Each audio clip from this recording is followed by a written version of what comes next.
Hola.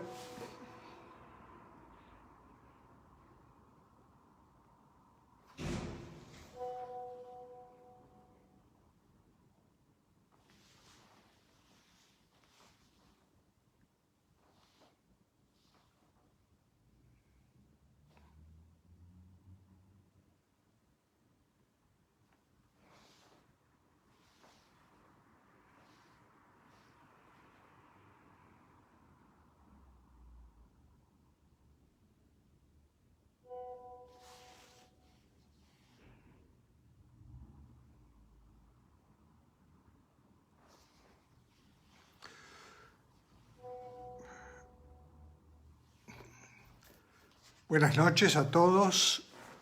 Agradezco, por supuesto, a la gente de Yoica, Arturo, Jesús. Ruego, por favor, que me hagan preguntas porque no es sencillo para mí hablar sin saber cuáles podrían ser los intereses de cada uno de ustedes. Yo he enviado dos textos, uno que se llama Modalidades Clínicas del Narcisismo, donde lo utilizo ese texto para definir una conceptualización mía sobre 4 tipos de patologías propias del narcisismo, y otro que se llama Narcisismo Normal y Patológico. En ese sentido, me ayuda a saber que efectivamente ustedes, si están interesados, van a poder leerlo, y por lo tanto, con el tiempo tan limitado que tengo en esta charla, podré hablar de cuestiones más generales, y a partir de algunas preguntas intentaré conectarme con los temas que a ustedes les pudiera interesar. Lo primero que tengo que decir es que no existe un psicoanálisis, sino muchos. Estamos en una torre de Babel invertida, en el sentido de que la torre de Babel se caracterizaba porque había distintos lenguajes. En el caso nuestro tenemos un mismo lenguaje que remite a distintos conceptos. Es decir, hay una pluralidad de corrientes psicoanalíticas que usan los mismos términos, pero no se refieren a los mismos conceptos, por lo cual lo previo, lo que voy a hacer a priori, es como plantearles de alguna manera desde dónde estoy hablando, cuáles son para mí las cuestiones esenciales, conceptualmente hablando, para que nos podamos entender. Usamos, como decía, las mismas palabras, pero los conceptos son distintos, y no estoy hablando de conceptos secundarios, sino en distintas corrientes entendemos lo inconsciente desde distintas perspectivas. El narcisismo, desde ya, que va a ser el tema de hoy, conflicto, el yo, como ustedes saben, ha abierto una polémica en el psicoanálisis contemporáneo, desde el yo de la psicología del yo versus el yo de la escuela lacaniana y el yo freudiano. En ese sentido, cuando se habla de yo, tenemos que explicitar desde qué conceptualización estamos hablando. Es decir, el psicoanálisis abarca teorías y prácticas muy heterogéneas actualmente, con lo cual casi es una abstracción hablar del psicoanálisis, y lo que correspondería es hablar de los psicoanálisis, las distintas corrientes, los distintos enfoques, más allá de la singularidad de cada analista que responde a una trayectoria. Esa trayectoria tiene que ver con sus lecturas, con sus prácticas, con su historia personal, con su historia de análisis, con su historia colectiva, en qué distintos ámbitos, y desde ya su historia infantil. Pero cuando yo digo historia infantil, lo primero que quiero aclarar es que para mí historia no remite a historia infantil. La historia es una historia en movimiento, planteo lo de una historia recursiva, donde no pasado al presente, sino del presente hacia el pasado, y en ese sentido la infancia es un punto de partida de la historia, pero hay bucles recursivos que implican autoorganizaciones como la infancia, la adolescencia, la pubertad, el casamiento, la formación de pareja, el tener hijos, el ser un adulto mayor, el vivir ciertos duelos. En ese sentido, para mí, la idea de historia no es simplemente historia infantil, que es algo que tiende a identificarse, historia e historia infantil. En 1895, Freud arriba a la conclusión de que la neurosis es un edificio de múltiples dimensiones. Yo diría que el psicoanálisis hoy también es un edificio de múltiples dimensiones y que solo es posible orientarse en ese laberinto teniendo los planos originales que constituyen los cimientos. Esto tiene que ver con una insistencia de mi parte de que en lugar de que hablemos solo dialectos, se mantenga una Ursprache, un lenguaje fundamental que tiene que ver con los conceptos freudianos, aprovechando que ayer fue el Día del Padre, creo que en toda Latinoamérica, y entonces esa Ursprache permitirá que en el futuro podamos establecer conexiones entre distintas corrientes analíticas y no que sea necesario, como en algunos momentos se ve, que los psicoanalistas hablan dialectos que corresponden a distintas parroquias, y yo no veo tan lejano el hecho de que en las famosas mesas redondas tenga que haber un intérprete que traduzca de un dialecto al otro, situación que podría evitarse si preservamos un lenguaje común a partir del cual cada uno, en función de su historia, de su práctica, de sus lecturas, pueda desarrollar su dialecto. Primero, su dialecto que pudiera corresponder a una corriente y luego, en última instancia, el dialecto que corresponde a su propia trayectoria. Porque yo respeto y creo que el psicoanálisis tiene que ver con la singularidad, no solo del paciente, sino del analista, y de que cada encuentro analítico tiene una historia particular donde, si todo va bien, ambos construirán una historia en conjunto, una historia transferencial que permitirá rescatar los núcleos duros de la historia del paciente. En 1893, Freud tenía un modelo de lo inconsciente como un quiste, y por eso la técnica adecuada era una técnica quirúrgica. A través de la catarsis se podía extraer el quiste. El método catártico partía del supuesto de que había un trauma que, a través de una relación terapéutica, podría ser descargado por abreacción. Pero la idea era que lo inconsciente era un quiste. Un quiste, en medicina, tiene límites claros. En 1895 Freud da un paso fundamental cuando dice que ya no concibe al inconsciente como quiste, sino como un infiltrado. El infiltrado es un término médico que habla de una inflamación que no tiene límites precisos.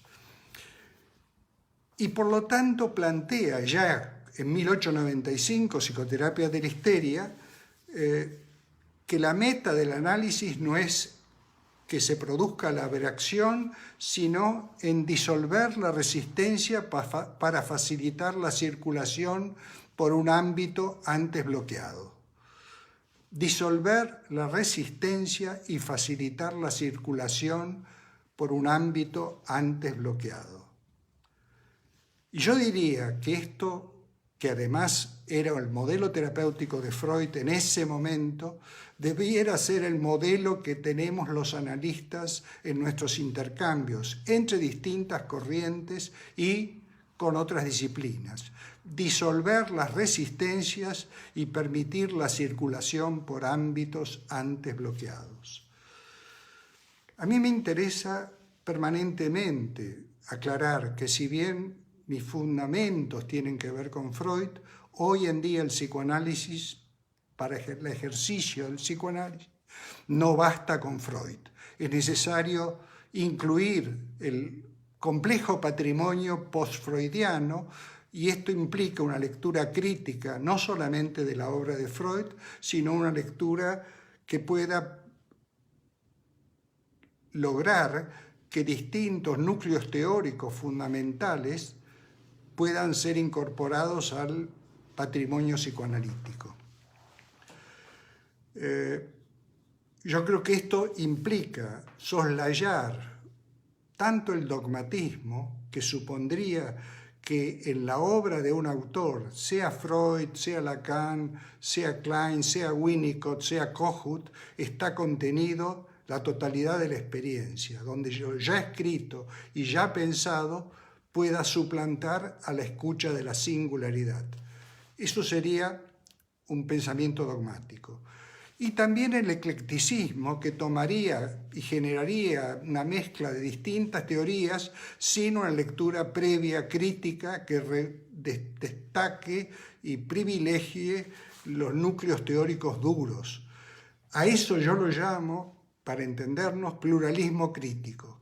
Es decir, la posibilidad de que cada uno de nosotros transite por distintas corrientes psicoanalíticas y rescate en función de su patrimonio, de su experiencia clínica, de su experiencia personal como analista, de su historia, que rescate aquello que va a ser su caja de herramientas. Caja de herramientas para mí es un concepto de Foucault que me ha sido muy útil y que describe o define entre las múltiples lecturas cuáles son aquellos conceptos que van a ser herramientas para entender la clínica, transformar el sufrimiento en, como decía Freud en 1895, cómo lograr transformar la miseria neurótica en infortunio ordinario. Esa metaterapéutica que parece planteada en una forma muy global, sigue siendo cómo nosotros los analistas trabajamos siempre con el sufrimiento, cómo diferenciamos los conflictos humanos frente a los cuales no tenemos muchos recursos para transformarlos, sino aceptarlos, de los conflictos neuróticos que sí son pasibles de ser tramitados en forma más productiva. Mi debate siempre es cómo vinculamos hoy y ayer. Hoy y ayer, hoy o ayer. Es una disyunción, es una conjunción. ¿Cómo diferenciamos la historia caduca de la historia actual? ¿Cómo diferenciamos las ideas herramientas que se adecúan a la clínica que nos surge, que nos desborda desde hace tiempo? Una teoría compleja requiere una recreación intelectual constante. Sus simplificaciones en general derivan en un recetario técnico, en un pragmatismo que solo aspira a tener recetas elementales, o en un dogmatismo donde frente a la complejidad de la clínica, de la comprensión de cada paciente, nos refugiamos en lo ya leído. Una de las cosas que quiero aclarar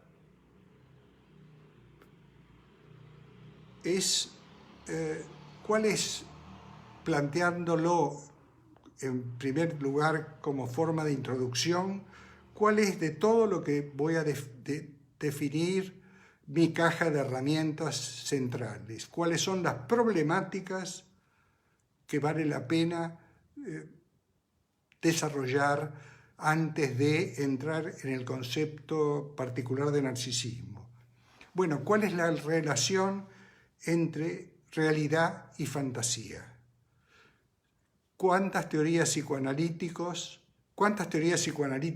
me distraen un poco los mensajes? Estoy tratando de abstraerme, agradezco desde ya los mensajes que me mandan los colegas, pero me perturban porque estoy a mitad de camino entre leer lo que me escriben y concentrarme en esta exposición, que para mí es bastante novedosa, como para muchos de nosotros, esto de trabajar en forma virtual. Realidad-fantasía. ¿Qué teoría del sujeto tenemos? De esto voy a hablar en particular. ¿Cómo pensamos la subjetividad? ¿Como un sistema abierto o como un sistema cerrado? Un sistema abierto, como hoy lo plantearíamos, es un sistema que tiene contacto con la realidad, y que tiene por meta transformar los ruidos que son potencialmente desorganizantes en información complejizante. ¿Cómo pensamos las series complementarias? ¿Cómo pensamos? Porque hay temas donde todos los analistas estamos de acuerdo, las series complementarias. Ahora, ¿cómo nos situamos en la singularidad de un paciente en términos de cada uno de los componentes de la serie? Lo genético, lo infantil, lo actual. Hay corrientes psicoanalíticas que privilegian, a mi juicio, desmesuradamente lo genético. Hay corrientes psicoanalíticas que piensan que la infancia es un destino y que todo lo que viene después es simplemente trivial. Y hay corrientes, entre las cuales yo me incluyo, que pensamos que las relaciones actuales tienen un efecto autoorganizante sobre la vida de cada quien. Por eso, en esto de las series complementarias, si lo infantil lo tomamos como un destino, si lo infantil lo pensamos como algo que define una vida y una trayectoria, o simplemente como una potencialidad que se va a desplegar en función de los duelos, en función de los encuentros, de los vínculos, de las sublimaciones, de las vicisitudes que cada persona vive a lo largo de su historia. Y acá viene un tema que para hoy va a ser central, que lo voy a desarrollar. ¿Cómo pensamos el narcisismo? El narcisismo tiene mala prensa. El narcisismo es pensado muchas veces como patológico. Yo diría que el narcisismo, como el colesterol, puede ser bueno y malo. Hay un narcisismo patológico, pero hay un narcisismo que es trófico, que constituye la subjetividad, que constituye al yo, a los ideales, las ambiciones, los proyectos, las ilusiones. Entonces, lo primero que quiero descartar es una visión peyorativa del narcisismo y rescatar, al contrario, una visión del narcisismo que incluya desde ya la clínica de las patologías narcisísticas o de las dolencias narcisísticas o de los sufrimientos narcisísticos, pero también el efecto estructurante, trófico, donde a partir del 14 Freud usa el narcisismo no solamente para pensarlo como algo especular, sino como constitutivo de la organización psíquica. Algunos constitutivos de la organización psíquica, tanto del yo como de los super-yo ideal del yo. En ese sentido, hoy estamos privilegiando no solamente la presencia del narcisismo, sino los déficits narcisistas. Eso que Freud, cuando escribió Introducción del Narcisismo, daba por sentado que hay un primer momento donde el niño, su majestad el bebé, condensa el narcisismo de los padres, eso que, por así decirlo, era su majestad el bebé como condensación del narcisismo paterno, materno y social,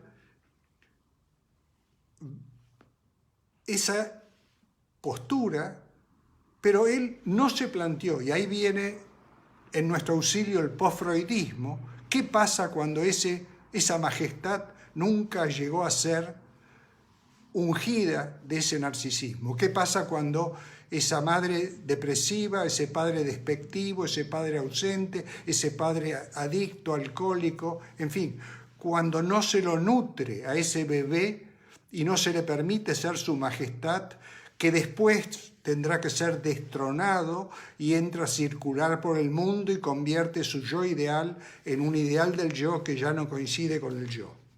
Entonces, narcisismo patológico, pero también narcisismo trófico.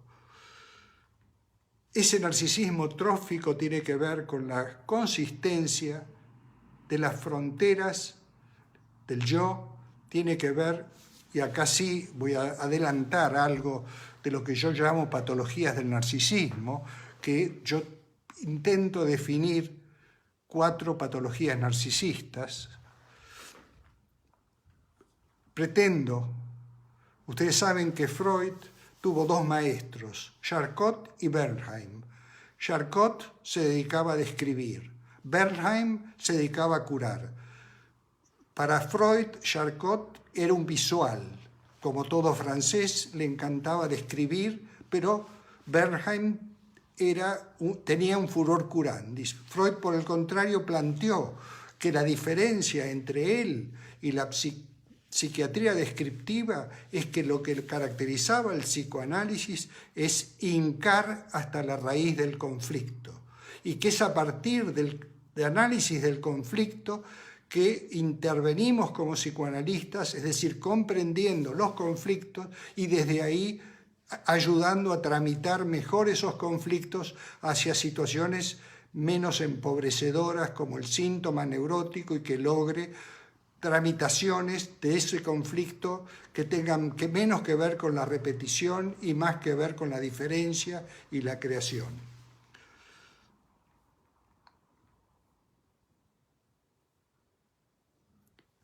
Si yo insisto en esto de transmitir a las colegas y sobre todo a los colegas en formación que veo con simpatía que primero haya un abordaje lo más consistente posible de la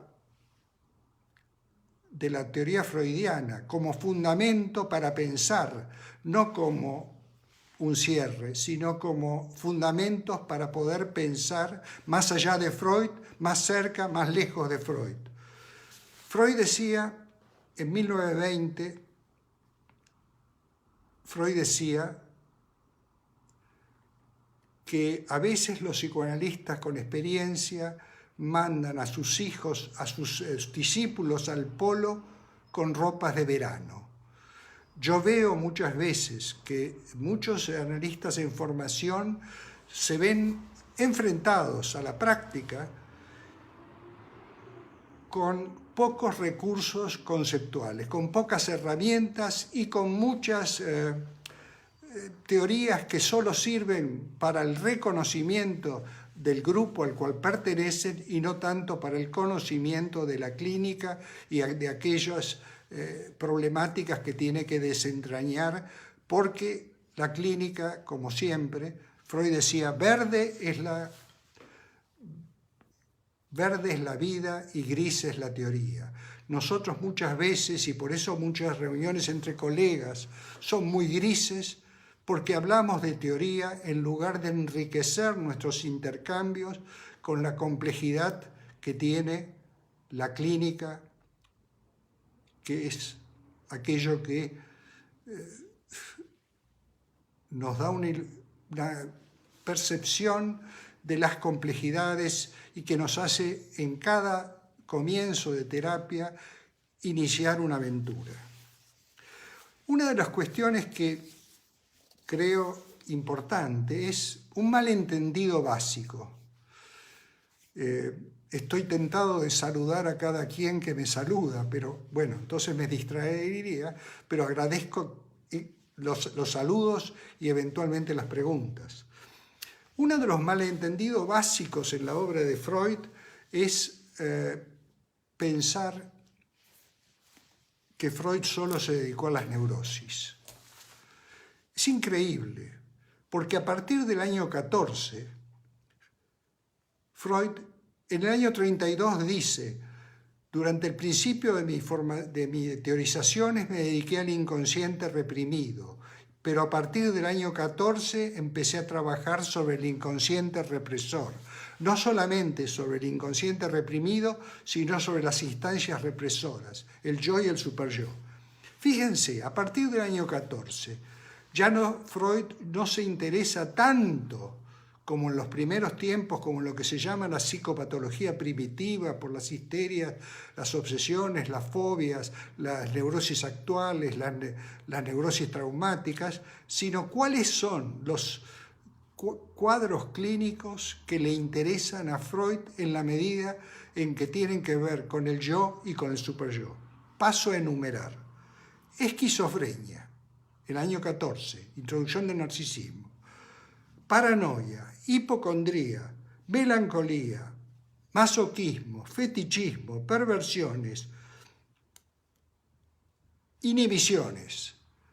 Freud en todo caso era prudente a nivel de la técnica, pero no de la teoría. Es decir, Freud sí pensaba, lo que todavía pensamos hoy, que el psicoanálisis solo no puede abordar la esquizofrenia y las depresiones mayores, sino dentro de un campo interdisciplinario. Eso es lo que Freud decía, que los recursos terapéuticos que pueden proveer el psicoanálisis no daban abasto para abordar patologías severas, psicosis, depresiones mayores, manías, etc. Hoy agregaríamos adicciones y trastornos psicosomáticos. Sí puede aportar, pero también tiene que aportar desde una concepción de modestia, donde sepa que tiene que estar informado de qué recursos farmacológicos, de qué otros recursos terapéuticos se puede disponer hoy en día y de qué trabajos en equipo, incluso en equipos interdisciplinarios. Entonces, primer malentendido, Freud no se ocupó solo de los trastornos neuróticos, sino que a partir del 14 empieza a teorizar, como dije, esquizofrenia, paranoia, hipocondría, perversiones, fetichismo, masoquismo, melancolía y otras patologías severas.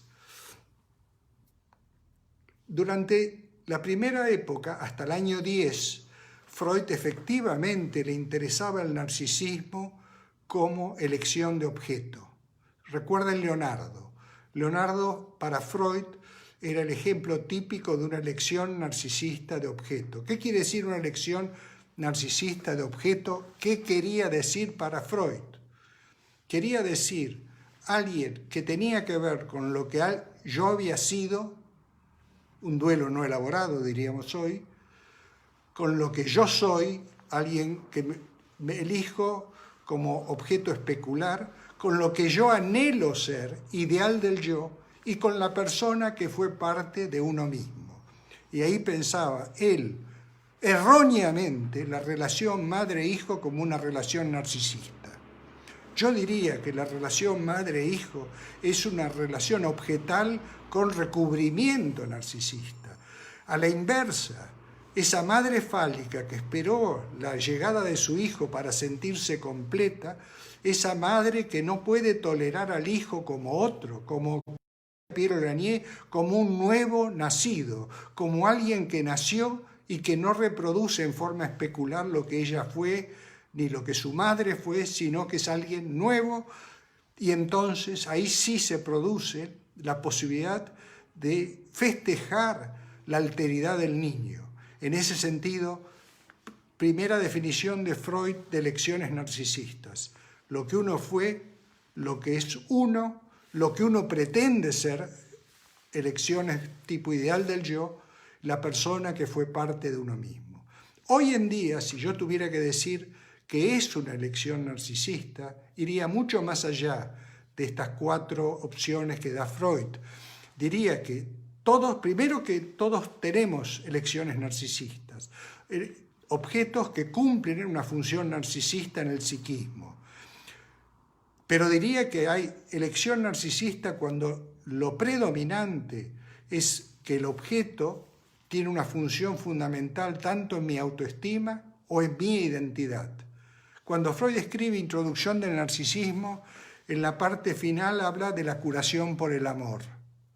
Y dice, es una curación donde alguien elige un objeto que es como su ideal.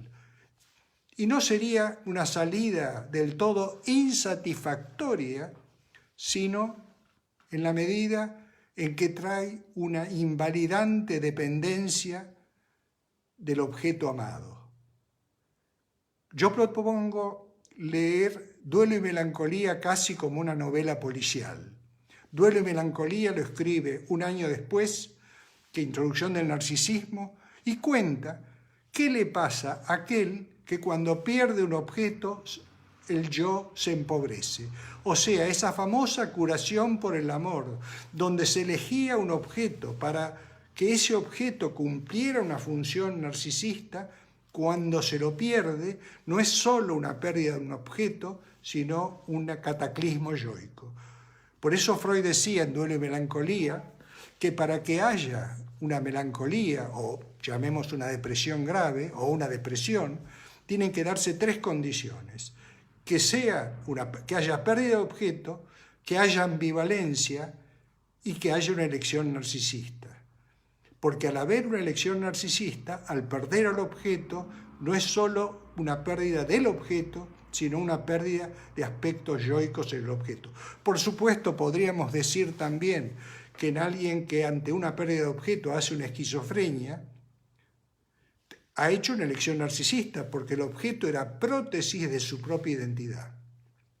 En ese sentido, elecciones de objeto. Hoy, primero tengo que aclarar que yo creo que las elecciones de objeto narcisistas implican que todos nosotros estamos sostenidos, no solo por nuestra historia, no solo por nuestros proyectos, sino por los vínculos. Y esos vínculos, por supuesto que por más que reconozcamos que no son parte de uno mismo, cumplen funciones narcisistas. ¿Quién de nosotros, ya que ayer fue el Día del Padre, no siente que parte de su identidad está sostenida en sus propios hijos? ¿Quién de nosotros, cuando hay una situación problemática en sus hijos, no lo siente de alguna manera como una falla en nuestra propia autoestima o en nuestra propia identidad? Tomo los hijos por ser objetos altamente investidos y simplemente para cabalgar sobre el Día del Padre que fue ayer. Por eso cuando yo digo Babel invertida, mismos conceptos, mismas palabras, distintos conceptos, cuando alguien dice, mi tarea es hacer consciente lo inconsciente. Sí, yo creo que sí. Ahora, ahí mismo surge la pregunta, ¿qué es lo inconsciente? Para aquellos que solo ven en la obra freudiana la primera tópica, lo inconsciente es lo inconsciente reprimido. Para aquellos que además pensamos que la segunda tópica es parte integrante de la teoría psicoanalítica, encontramos que lo inconsciente en la segunda tópica por lo menos hay 4 tipos de lo inconsciente. Está lo inconsciente reprimido, lo inconsciente del ello, que tiene que ver con la prehistoria, que Freud decía, y yo coincido, que mucho de lo inconsciente del ello no es accesible al trabajo analítico. En todo caso se pueden hacer construcciones porque no tiene que ver con la historia individual, sino con la historia de la especie. Pero también está lo inconsciente del yo y lo inconsciente del superyo. Entonces, con esto quiero abundar. Hacer consciente lo inconsciente es hacer consciente lo inconsciente represor y lo inconsciente reprimido. Y hacer consciente lo inconsciente represor tiene que ver con que no analizamos solo lo inconsciente reprimido, sino analizamos también al yo y al superyo, que tienen una historia de producción que Freud en 1914 se caracteriza justamente mostrar la singularidad en la construcción del ideal y luego, cuando escriba la segunda tópica, la complejidad de esa constelación estructural que es el superyo, que si bien tiene que ver con el Edipo, tiene que ver con la cultura y con los elementos que la cultura provee.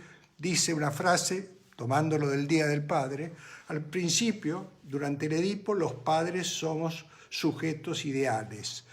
Luego, los padres menguan mucho. Cuando digo los padres, por supuesto, hablo de padre-madre. Y los que pasan a ocupar el lugar de los padres son los ideales que la sociedad propone. Es interesante esta idea de un superyo histórico, pero no solamente un superyo histórico porque no termina con el Edipo, sino que continúa en los sucesivos momentos significativos de la historia y que tiene que ver no solamente con la familia, el famoso y criticado familiarismo, sino con lo cultural, con lo histórico-social. En ese sentido, el superyo es histórico porque tiene una historia compleja y además es histórico porque hay una vinculación importante entre el superyo individual y el superyo cultural. En ese sentido, hacer consciente, lo mismo pasa con el yo. Alguna vez, recuerdo hace años, que le señalaba a un paciente que se contradecía. Y el paciente, que hoy es un literato, me contestó, en ese momento era un adolescente, que me contradigo, soy inmenso y contengo multitudes, Walt Whitman. Desde ese momento nunca más señalo policialmente contradicciones, porque el yo es producto de una multitud de identificaciones. Y cuando de este paciente me dijo con esa gracia y con ese impacto literario de nada menos que un poeta mayor como Walt Whitman, soy inmenso y contengo multitudes. Cada uno de nosotros, no solamente el inconsciente reprimido es complejo, sino, por el contrario, también el yo y el superyo contienen multitudes. No solamente hay conflictos entre las distintas instancias, yo, superyo, ello, realidad.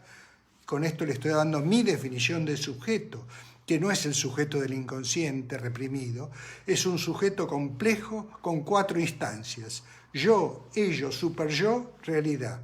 Dentro del ello, el aspecto más superficial del ello es el inconsciente reprimido ligado a la historia infantil. Entonces, ¿por qué digo Babel invertida? Porque podemos entendernos siempre que aclaremos, en este caso, nada menos que el concepto de lo inconsciente, en este caso, nada menos que el concepto de sujeto, nada menos que el concepto de yo, nada menos que el concepto de superyo.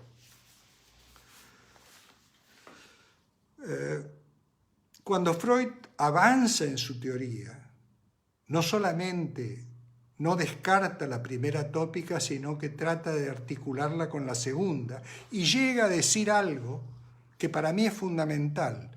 Es la conducta del superyo lo que caracteriza la gravedad de las neurosis. Y yo les pregunto, muchos dicen en forma esquemática, claro, la segunda tópica tiene que ver con las patologías más ligadas al narcisismo y la primera tópica con las neurosis. ¿Y la neurosis obsesiva? ¿Acaso el superyo cruel que Freud describe no se ve tanto en las depresiones como en el masoquismo, pero también en la neurosis obsesiva? ¿Acaso la gravedad que a veces enfrentamos con un paciente neurótico obsesivo compensado no es tan grave como puede ser la dificultad mayor que tenemos cuando atendemos a una paranoia, por ejemplo? Entonces lo que quiero decir es, se dice como un cliché el superyo cruel. El superyo cruel, sí, pero Freud cuando escribe el humor, plantea que también el superyo contiene aspectos benevolentes que tienen que ver con los aspectos consoladores de los padres hacia el niño. Entonces, cuando hablamos del superyo, no tenemos que hablar del superyo, de este superyo, del superyo de este paciente. Si me permiten un segundito, voy a poner el teléfono, otro donde tal vez...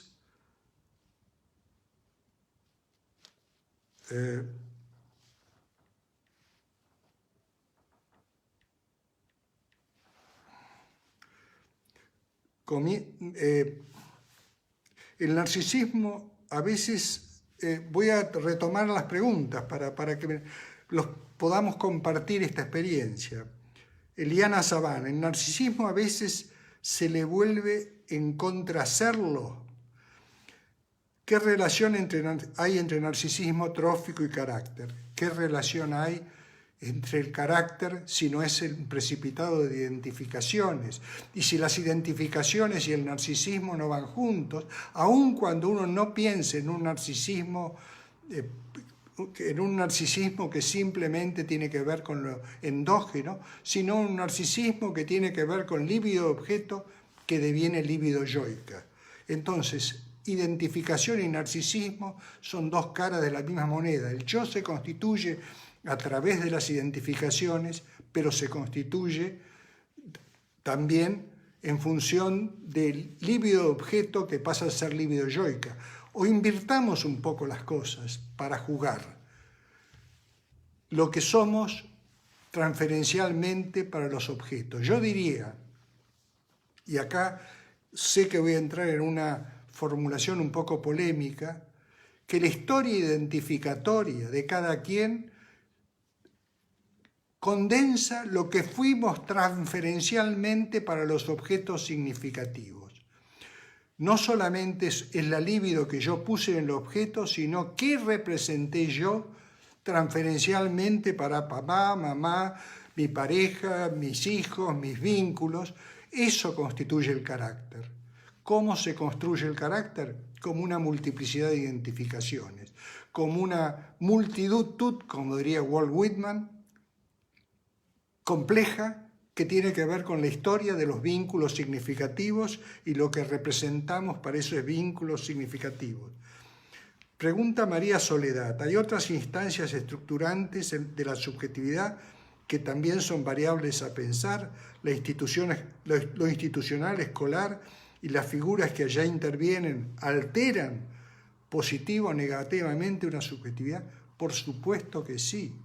La influencia que tiene en los niños, la escuela, los compañeros, el lugar que ocupa socialmente, por supuesto que tiene que ver con la identidad. Basta ver hoy en día el cine europeo para ver hasta qué punto las minorías padecen de discriminaciones que generan efectos totalmente negativos en la conformación de esa subjetividad.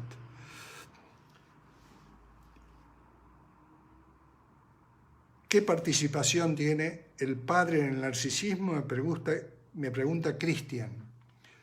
Por supuesto, el padre, la madre, las figuras familiares, siempre y cuando pensemos no solo la infancia como trama fundamental, sino hay un amigo mío que me decía que hace años que lo único que trato de transmitir es que hay vida después del Edipo. Sí, yo pienso que hay vida después del Edipo.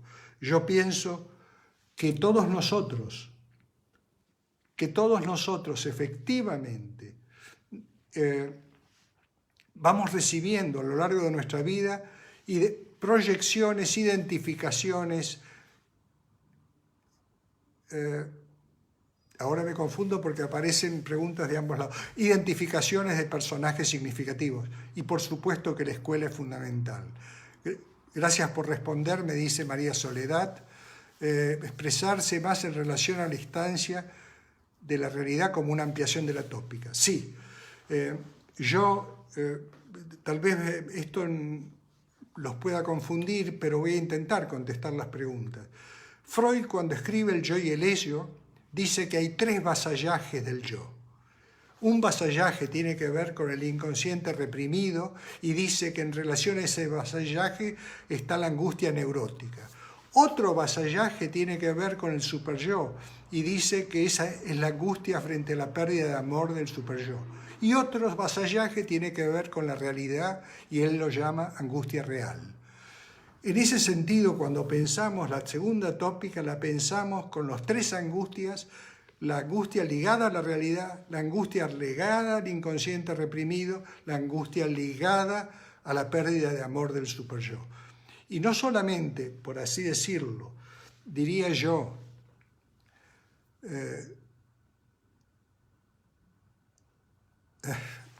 me están llenando de muy buenas preguntas. Gracias por responder, gracias por preguntar. Yo hoy querría, eso sí, hablarles, hacer mi pequeño homenaje y tal vez les sirva para entender algunas de las cosas que estoy intentando transmitir. Ustedes saben que hace 4 días se cumplieron 10 años de la muerte de Saramago. O sea que el 18 de junio de 2010 murió Saramago. Si hubiéramos tenido la charla el viernes, coincidiríamos con los 10 años. Les quiero leer un párrafo. Leer un párrafo porque cuántas veces los artistas expresan con más claridad, con más detalle, problemáticas que para nosotros psicoanalistas no son oscuras. Alguien dijo que leer una novela es pasar un tiempo con alguien más inteligente que uno. Esto yo lo creo, cuando uno lee una novela, ahora lo voy a ilustrar nada menos que con Saramago. Saramago dice, y les pido por favor que presten especial atención, esto yo lo voy a usar para plantear mi concepción del sujeto, no como ser, sino como devenir. No la historia infantil, sino la historia mucho más abarcativa de la vida de un sujeto. Fíjense cómo explica Saramago su propia identidad, su propia subjetividad. Al pintar a mis padres y a mis abuelos con tintas de literatura, transformándolos de las simples personas de carne y hueso que habían sido en personajes nuevamente y de otro modo constructores de mi vida, estaba, sin darme cuenta, trazando el camino por donde los personajes que habría de inventar, los otros, los efectivamente literarios, fabricarían y traerían los materiales y las herramientas que finalmente, en lo bueno y en lo menos bueno, en lo bastante y en lo insuficiente, en lo ganado y en lo perdido, en aquello que es defecto, pero también en aquello que es exceso, acabarían haciendo de mí la persona en que hoy me reconozco, creador de esos personajes y al mismo tiempo criatura de ellos. En cierto sentido se podría decir que letra a letra, palabra a palabra, página a página, libro a libro, he venido sucesivamente implantando en el hombre que fui los personajes que creé. Yo, si ustedes pueden volver a escuchar este párrafo, a mí me parece maravilloso, de lo que es pensar el psiquismo como un sistema abierto autoorganizador en permanente intercambio con lo exterior, convirtiendo ruidos que potencialmente desorganizantes en información complejizante. La forma magistral con que Saramago plantea la producción de la subjetividad, cómo la identidad tiene que ver con una pregunta, tiene que ver con una historia libidinal, con una historia identificatoria, con los vínculos, con los duelos, con las sublimaciones y hasta con los síntomas. Una enuresis, una impotencia, la obesidad, la adicción es productora de subjetividad. Somos no solamente los que no creamos obras literarias, sino que simplemente trabajamos en la clínica, vivimos, tenemos distintos logros, tenemos distintos vínculos, padecimos distintos duelos. Todo eso es constitutivo no de un sujeto como un ser, sino del sujeto como devenir. Eso es lo que se llama causalidad recursiva. Soy al mismo tiempo creador de ciertas situaciones y criatura de aquellas situaciones que creé. Un bucle autoorganizador reemplaza la linealidad causa-efecto. Los productos son productores de quien los produce. Una teoría del sujeto debe dar cuenta entonces del pasaje-proceso desde aquella indiferenciación narcisista, ese yo ideal, ese falo materno que alguna vez fuimos, hasta la aceptación de la alteridad y del devenir. El sujeto toma estos puntos de partida, pero a partir de eso crea. Freud, ustedes saben que en 1923, después de plantearlo de pulsión de muerte, termina el Yo y el Ello y dice: me preocupa que subestimemos a Eros. Curiosamente, esa fórmula fue profética, porque el psicoanálisis post-freudiano subestimó a Eros, subestimó la creación, subestimó la diferencia, vio la repetición como único recurso, sobreestimó el lugar de la pulsión de muerte, que yo no digo que no ocupe lugar en algunos pacientes, sobre todo en pacientes graves. Ustedes saben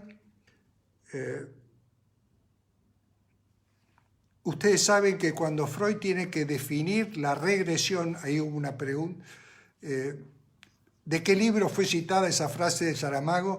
Este es el discurso que dio Saramago cuando recibió el premio Nobel.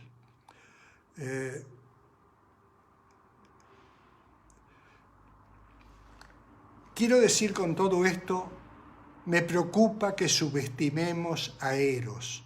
Me preocupa a mí como psicoanalista las críticas que se le hacen a los psicoanalistas de ver la repetición permanentemente y no ver la diferencia.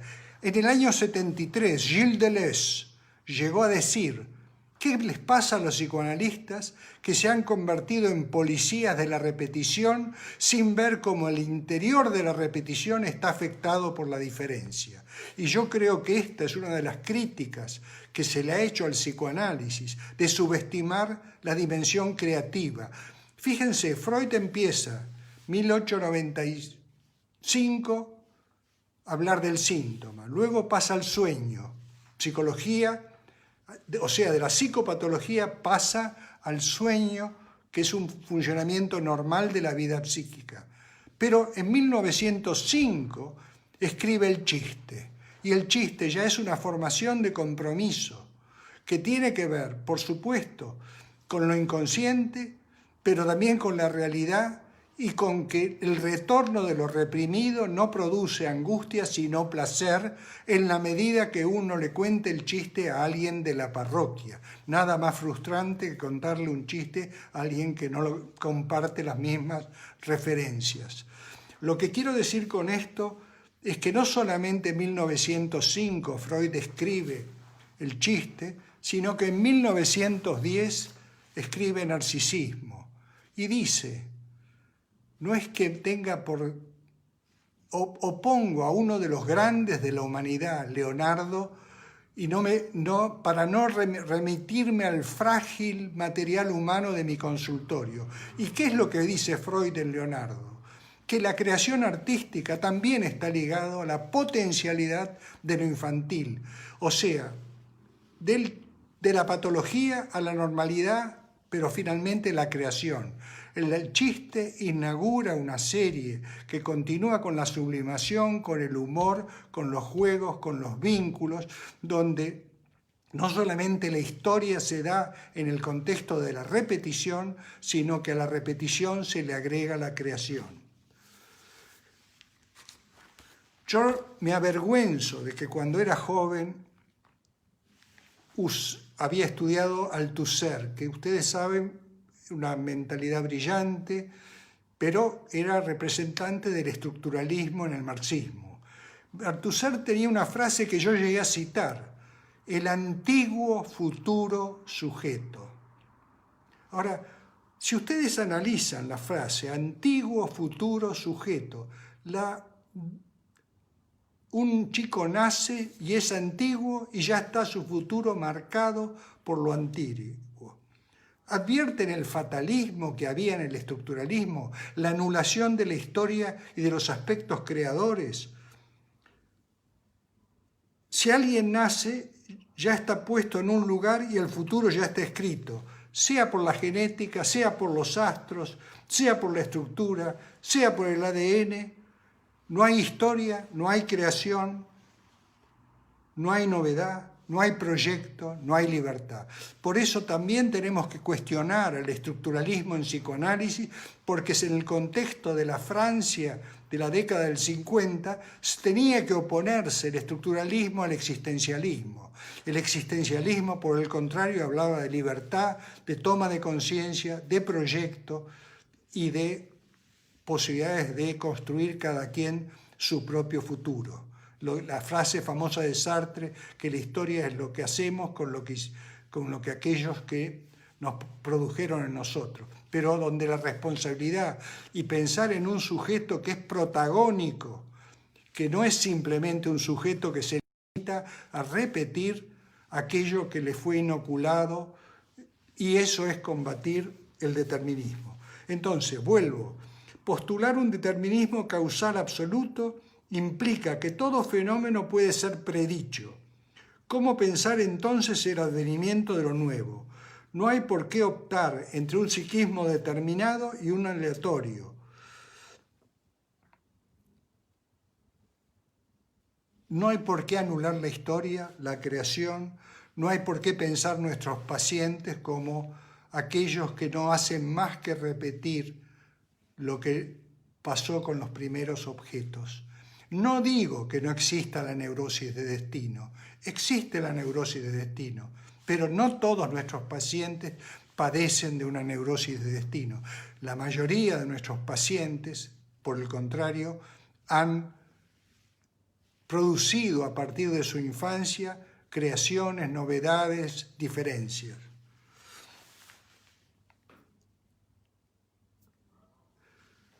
Creo que estamos sobre la hora. Voy a tratar de contestar algunas preguntas.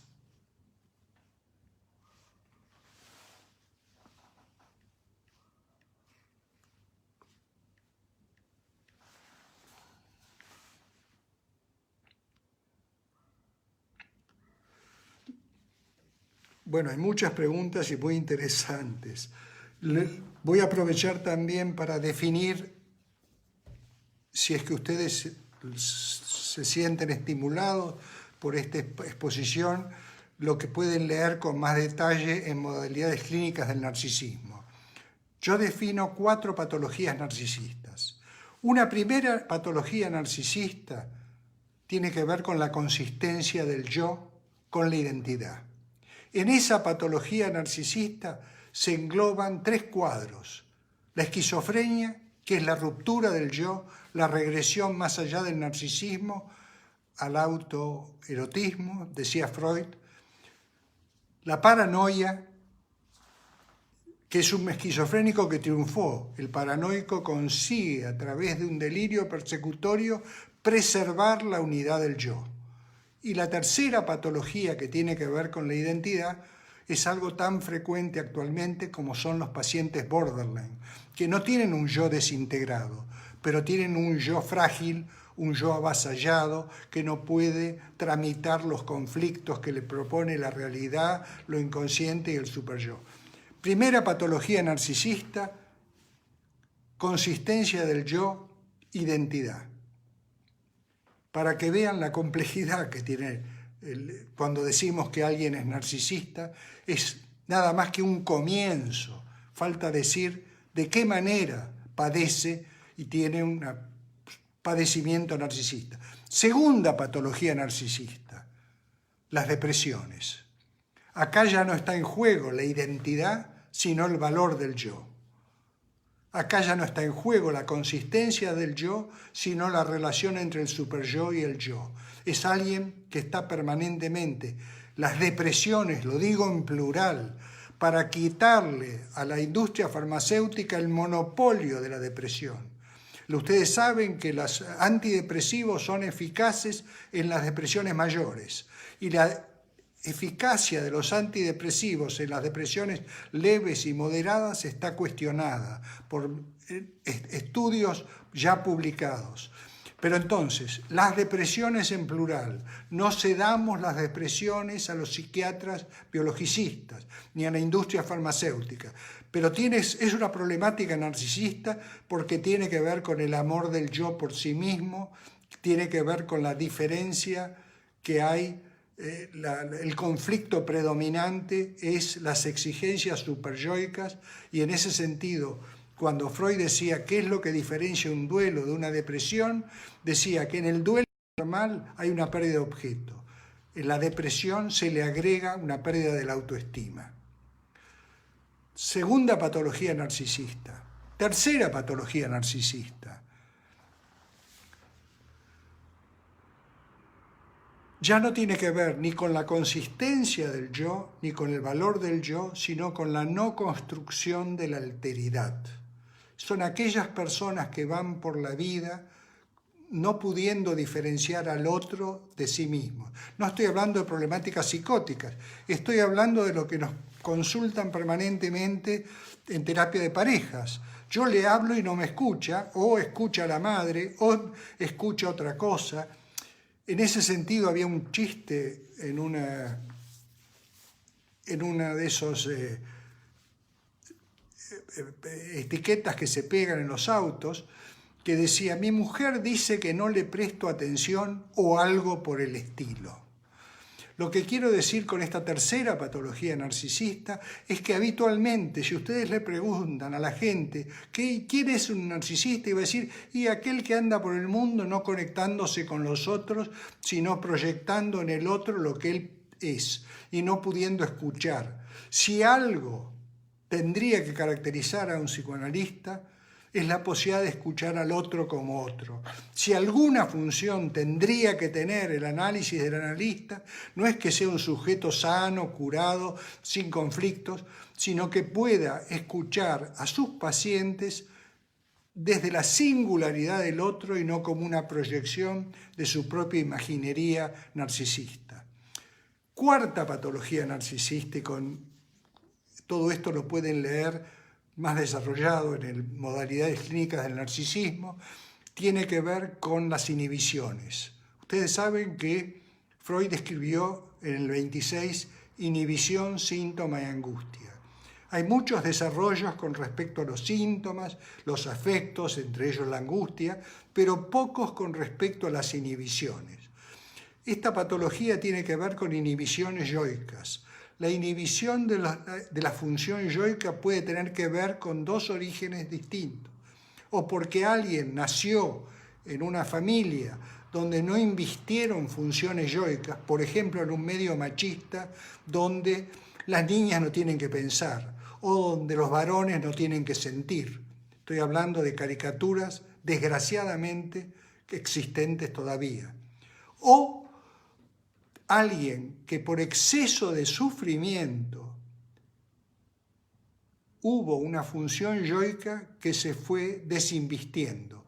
Esa mujer o ese hombre que ha tenido muchas decepciones afectivas y que finalmente renuncia a investir los objetos. Esta patología, la cuarta, para algunos psicoanalistas es llamada clínica del vacío. Entonces paso revista, porque lo considero original, esta división, en cuanto que no es simplemente descriptiva, sino que además pretendo hincar hasta la raíz del conflicto. Como ustedes se dan cuenta, si bien todos son conflictos narcisistas, apuntan a conflictos diferenciales. En uno a la consistencia del yo y a la identidad. El segundo, al valor del yo. Ya no es un conflicto en el interior del yo, sino en la relación yo-super-yo. El tercero tiene que ver con la no construcción de la alteridad. Y el cuarto, con inhibiciones yoicas debidas a no investimiento o exceso de sufrimiento. Lo que quiero decir con esto es que ustedes recuerdan que Freud hablaba en la introducción de narcisismo de 4 fases. Una fase autoerótica a la cual regresa la esquizofrenia, a la fragmentación del yo. Y además Freud se ocupa en la introducción del narcisismo en decir que el yo no existe desde el comienzo, el yo tiene que ser desarrollado, es lo que Lacan desarrolló como fase del espejo. Tiene que haber primero un momento autoerótico para que luego se pueda unificar el yo a través de la mirada en el espejo, pero que en el fondo es la mirada materna, paterna del otro que me unifica y me da los contornos. Cuando hay fallas en esas miradas originarias, es probable que se generen problemáticas de inconsistencia yoica. Fase autoerótica. Fase narcisista. Ahí yo ubicaría la paranoia y la melancolía. La paranoia en el sentido de que hay un yo unificado, pero con riesgo de fragmentarse. La ansiedad que siente un paranoico no es la ansiedad de una fobia. La fobia está ligada a la angustia de castración. La paranoia está ligada a la angustia de desintegración. Fase homosexual llamaba Freud a la tercera fase. Yo preferiría llamar a esa fase porque ahí Freud tiene una confusión. Narcisismo, homosexualidad. Desgraciadamente es un producto de su época. Quiero decir, es un producto de su época y pensaba que la homosexualidad era una fase, correspondía al narcisismo solamente. Mientras que después, cuando escriba el fetichismo, va a decir, no, hay una renegación de la castración. Da una explicación distinta de la homosexualidad de la que da la introducción del narcisismo. Pero esa fase, donde no hay un otro constituido como otro, aunque siempre el otro es un poco una proyección nuestra, pero en pacientes, donde se ve muy claramente que el otro es siempre escuchado desde la propia realidad psíquica. Eso sería fase homosexual en Freud, yo diría, de relaciones a predominio narcisistas. Como ustedes ven, cada una de estas fases son puntos de fijación. Cuando Freud tiene que diferenciar la neurosis de los trastornos más graves, él tenía una teoría que era: toda neurosis se produce como punto de partida por una frustración. Frustración que puede deberse a una fijación, una histérica que está fijada, digámoslo así, a la figura paterna. Entonces toda pareja actual es, por así decirlo, frustrante en la medida en que está buscando a ese padre del cual nunca hizo el duelo. Frustración por fijación o por que la realidad me hizo padecer traumas y pérdidas muy grandes. Una muerte, una viudez, una orfandad prematura. En ese caso, la frustración tiene que ver con la realidad y no con mi historia infantil. Después de la frustración, Freud decía que hay una introversión. Esa introversión puede ser a un objeto en la fantasía, en el campo de la neurosis, o puede ser al yo. A eso lo llamaba Freud retracción narcisista. Y decía, los puntos de fijación son distintos. En uno predominaba un vínculo narcisista, por lo tanto, ante la pérdida de objeto, se regresa al yo. Frustración, introversión, al punto de fijación, que es distinto en el campo de las patologías graves, neurosis, regresión al punto de fijación. O sea que, para decirlo más prolijamente, frustración, introversión, regresión al punto de fijación. El punto de fijación en las patologías severas es distinto que en las neurosis. En las neurosis es una fijación a las problemáticas erípicas. En las neurosis predominan las problemáticas ligadas en las patologías graves al narcisismo. Todo el abanico de problemáticas que afrontamos tiene que ver con el entrecruce entre estas dos organizaciones, el narcisismo y el Edipo. Hay problemáticas con predominio edípico, son las problemáticas neuróticas, hay problemáticas con predominio narcisista, son lo que llamaríamos trastornos narcisistas, y todos nosotros estamos atravesados por distintas fijaciones. No hay una fijación, hay múltiples. Y todos nosotros, en ciertos momentos de la vida, podemos vivir duelos tan inelaborables que regresamos a una situación de problemáticas narcisistas. Con esto lo que quiero decir es que la historia no solamente es oportunidad de despliegue, de potencialidades, sino que hay momentos muy traumáticos en la historia de cada quien donde pueden darse regresiones a distintos puntos de fijación. Voy a tratar ahora, como son 11 y cuarto para mí, supongo que 9 y cuarto para ustedes, de ver a qué preguntas puedo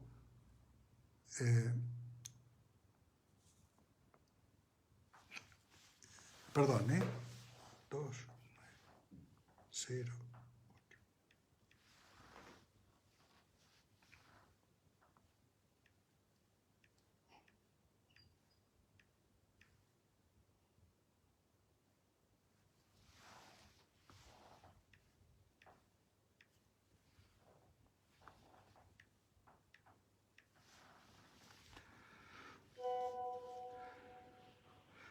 Hay muchas preguntas muy interesantes. Usted tome... ¿El narcisista es un neurótico? Pregunta Lucía Martiñuc. Sí, es un neurótico, pero al mismo tiempo es un trastorno, una problemática narcisista. Uno diría, un depresivo leve es un neurótico, una depresión grave ya pasa cerca de la psicosis. ¿Puede entonces aludir a una dimensión lúdica del adulto? Por supuesto. Cuando yo insisto en que Freud en 1905 inaugura la serie del chiste, con el chiste inaugura el humor, el jugar, si no lo dije, lo digo ahora, los vínculos que no son simples repeticiones, sino que implican aceptación de la novedad, la sublimación.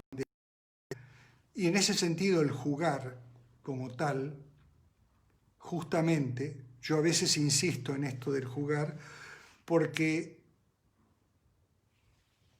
los psicoanalistas de niños diferencian los rituales del juego. Los rituales son repetitivos, el juego es creativo, el juego es elaborativo. ¿Qué sería el equivalente en nosotros adultos del juego y del ritual? ¿Qué serían aquellas actividades donde predomina la repetición, la ritualización? Y con esto no descarto que haya rituales que son útiles en la vida. Voy a decir lo más elemental, el lavarse los dientes es un ritual. La gente que no se lava los dientes no puede ir a dormir, sin embargo es saludable.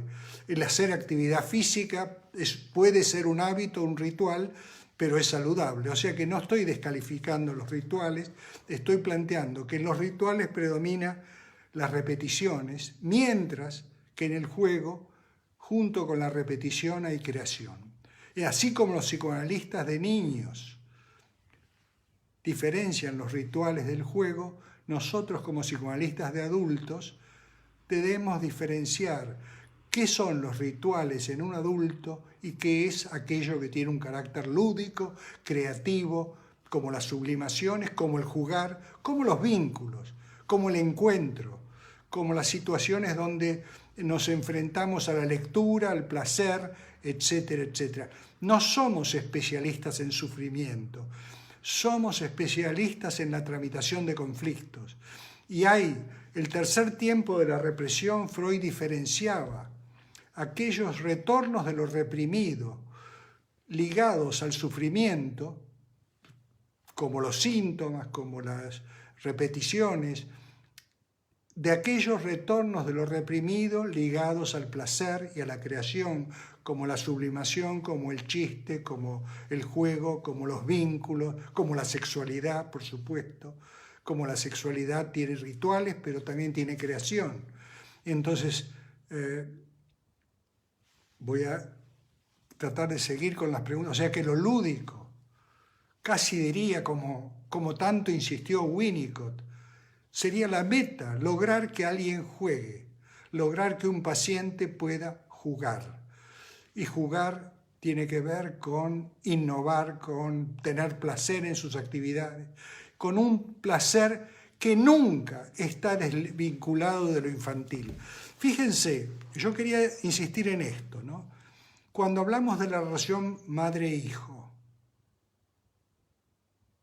podemos hablar de una madre que tiene un vínculo problemático con su hijo, que tiene angustia cuando lo amamanta o cuando lo cría, pero y la que tiene placer, no hay un retorno de lo reprimido, hay el amamantar, el atender a un hijo, es simplemente una función del yo o tiene como soporte no ya una pulsión inhibida en su fin, no ya una sublimación, sino una pulsión inhibida en su fin. El amamantar, la atención de la madre por el hijo, para con su hijo, no es una sublimación. Es, en el mejor de los casos, una pulsión inhibida en su fin. En el mejor de los casos, predomina la ternura. En el peor de los casos, es una irrupción bruta de la sexualidad. En ese sentido, fíjense que lo más obvio, aquello que nos constituye la relación con el pecho, es ya una relación con lo reprimido materno. Es lo materno que se está realizando desde lo infantil materno en este vínculo actual para con su hijo, en el mejor de los casos, donde esa sexualidad se transmuta en ternura. Y esa es la asimetría que alguna vez marcó Ferenczi. El niño habla desde la pasión y le contestan desde la ternura.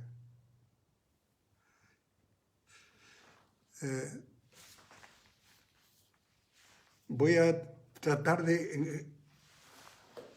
Tengo que poner la contraseña porque este es el otro teléfono, por eso tardo un poco. El narcisista es un neurótico, muy agradecidas. Bueno, ¿cómo pensar de los juegos identificatorios?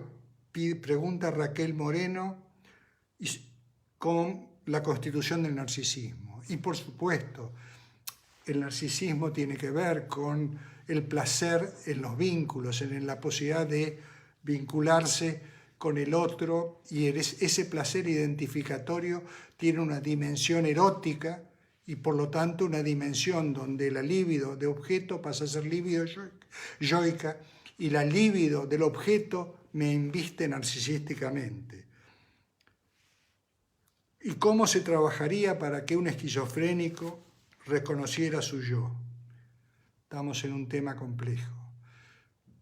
Cuando yo trabajo con pacientes graves, desde ya esquizofrenia, yo trato de ayudarlo a hacer por él lo que los objetos primordiales no pudieron hacer, reconocerlo, que pueda pensar, que sienta libertad para pensar, que pueda descubrir que no solamente su cuerpo es algo que se fragmenta, sino que en ese cuerpo hay potencialidades erógenas. Podría decirse que gracias a la diferencia que está en la repetición, estoy leyendo una pregunta, ¡ay, se me fue! Bueno, sigo. Dentro de la clínica de las adicciones, ¿se puede decir que hay una herida narcisista ante la pérdida del objeto droga? Yo diría desde ya que un adicto en general tiene un déficit narcisista. Un adicto, y cuando digo adicto me refiero a la multiplicidad de las adicciones que nos habitan. el que es adicto al alcohol, el que es adicto al tabaco, el que es adicto a... Esa adicción se originó en una carencia narcisista, en una falta de amor a uno mismo, sobre todo cuando esa persona, por supuesto, tiene conciencia de que ese consumo adictivo está dañándolo, y lo está dañando gravemente. Adicción al tabaco, adicción al alcohol. Entonces, ¿qué pasa? Que hay una falta de amor a sí mismo. ¿Qué pasa? Que al revés, la gente puede salir de una adicción cuando hay un narcisismo que lo sostenga y que pueda tolerar la frustración que implica sustraerse al placer o a la evitación del displacer, placer o evitación del displacer que le proveía la droga. Tiene que haber un cierto baluarte narcisista para poder afrontar el duelo que implica la pérdida de una adicción. ¿Cómo poder ayudar al alcohólico? Hay una pregunta.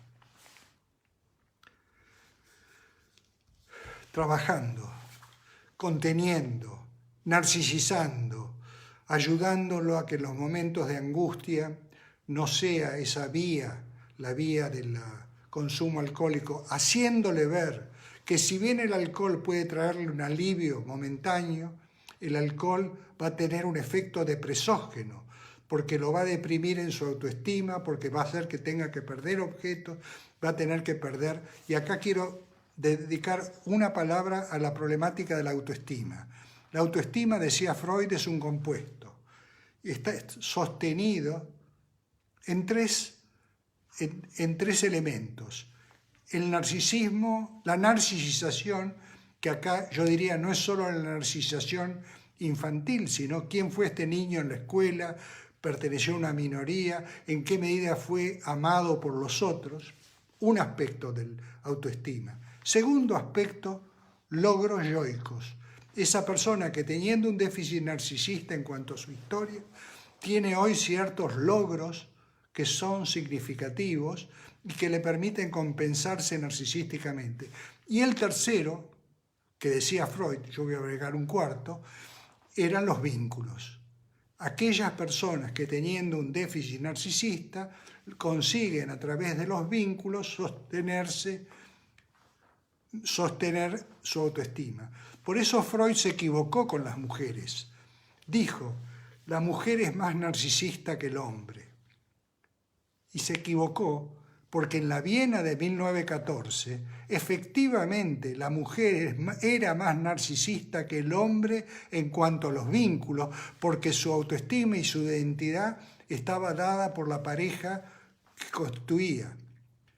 A la inversa, el hombre es más narcisista que la mujer en cuanto a los logros yoicos. Por eso los efectos que tiene la desocupación en el hombre no son solo efectos en lo autoconservativo, son también efectos en la herida narcisista que le provoca sentirse un inútil.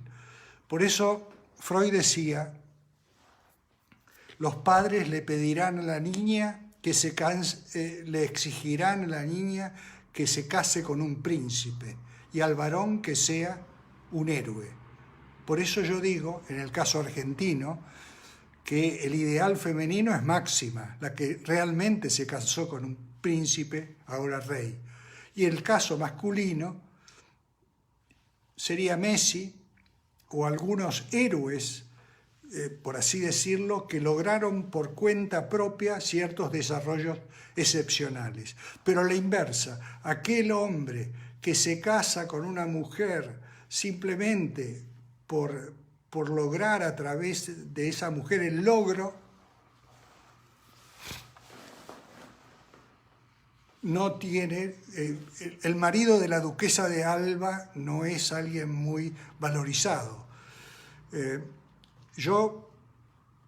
Esta conferencia para México y para Latinoamérica me hace acordar que yo viví 8 años en Venezuela durante la dictadura y había un dicho que decía, detrás de todo gran hombre hay una gran mujer, pero de toda gran mujer hay un huevón. Y esto tiene que ver con cómo circula el narcisismo en la mujer y en el hombre.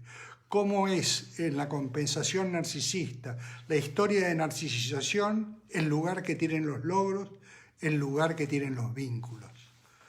En ese sentido, estudiar a Freud no es repetir a Freud, es poder cuestionar y darse cuenta que Freud era un sujeto de su época, que dijo la barbaridad de que el hombre está amenazado de castración y la mujer está castrada. Error totalmente. Pero además algo mucho peor, que la mujer no tiene superyo.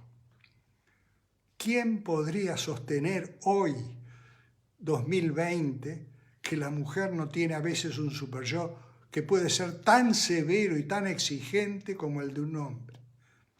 En ese sentido creo que lo que trato de transmitir es que la veneración a Freud no tiene que ser una idealización de Freud, que tiene que ser una identificación con lo pensante de un hombre que permanentemente puso en circulación y cuestionó sus desarrollos conceptuales previos, que no temió cuando derribó su teoría de la neurosis, cuando descubrió ya no creo en mi neurótica, pero al mismo tiempo dice, pero no me siento deprimido, sino se me abren nuevos horizontes.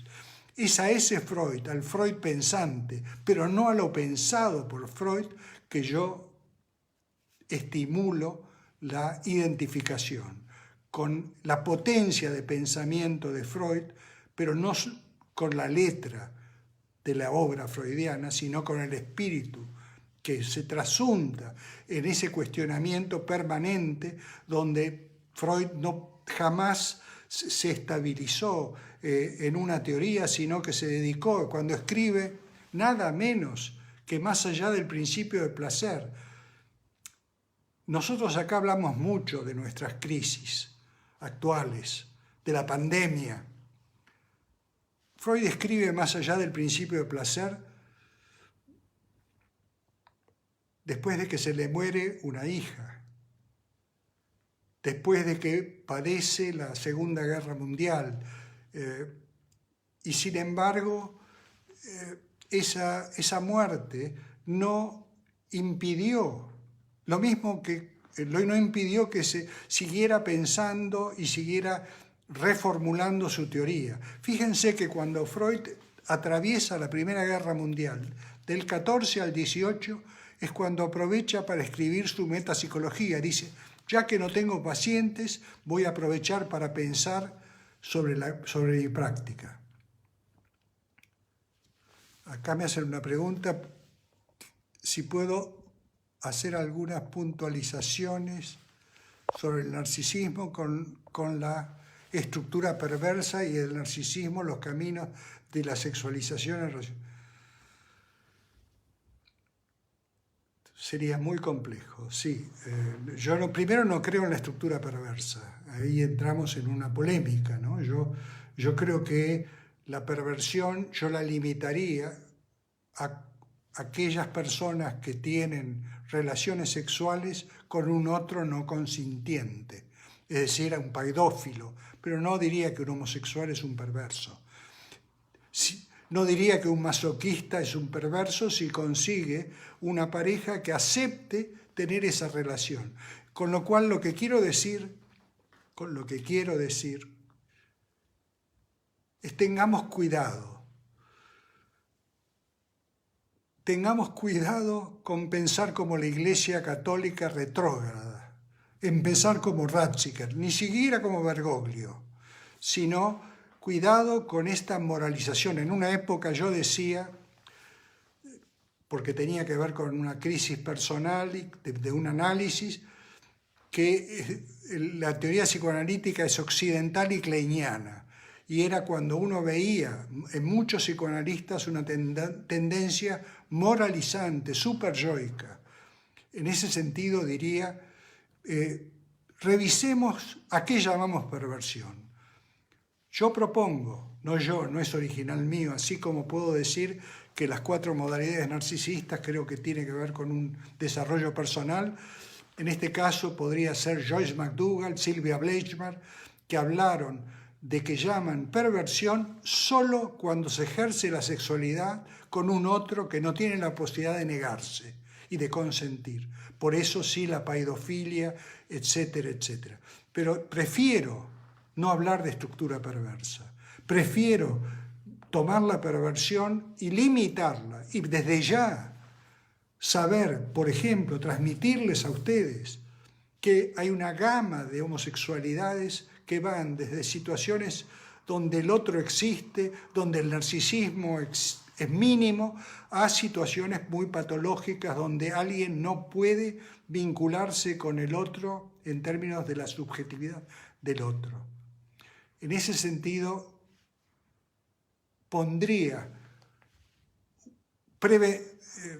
preferiría limitar el uso del término perversión cada vez más y yo no creo que exista la estructura perversa.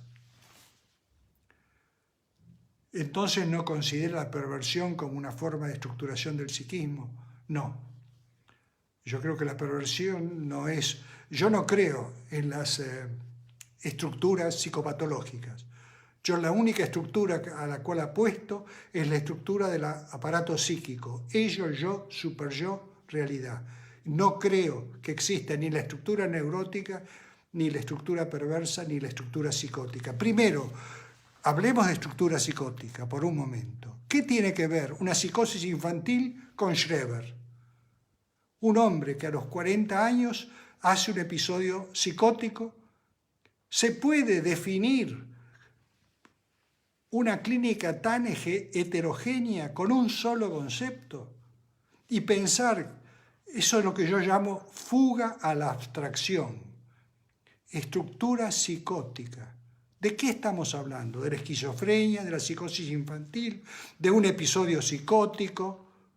¿De qué estamos hablando? Por eso yo prefiero hablar de potencialidad psicótica en pacientes frágiles, pero no de estructura psicótica. Y en ese sentido no creo, en mi práctica, cuando yo reviso la agenda de mis pacientes, son muy pocos a los que puedo diagnosticar como nos gustaría. Este es un fóbico, esto es un neurótico, pero esto no lo digo yo. El especialista en histeria de toda Europa, Freud, 1895, decía, todas las neurosis son mixtas, son muy raras las neurosis puras de un cuadro. Entonces ha habido como una locura diagnosticante, y entonces yo los invito a cada uno de ustedes que miren la agenda de sus pacientes y que me digan claramente si los pacientes que tienen no son pacientes con rasgos histéricos, rasgos obsesivos, que cada tanto se deprimen, que son actuadores, que a veces tienen aspectos psicopáticos. Si esa complejidad no se manifiesta en una clínica muy proteiforme. Y existe desde ya ese neurótico obsesivo del libro o esa histérica del libro, pero como excepción, no como lo habitual. Voy a tratar de ver si hay nuevas preguntas.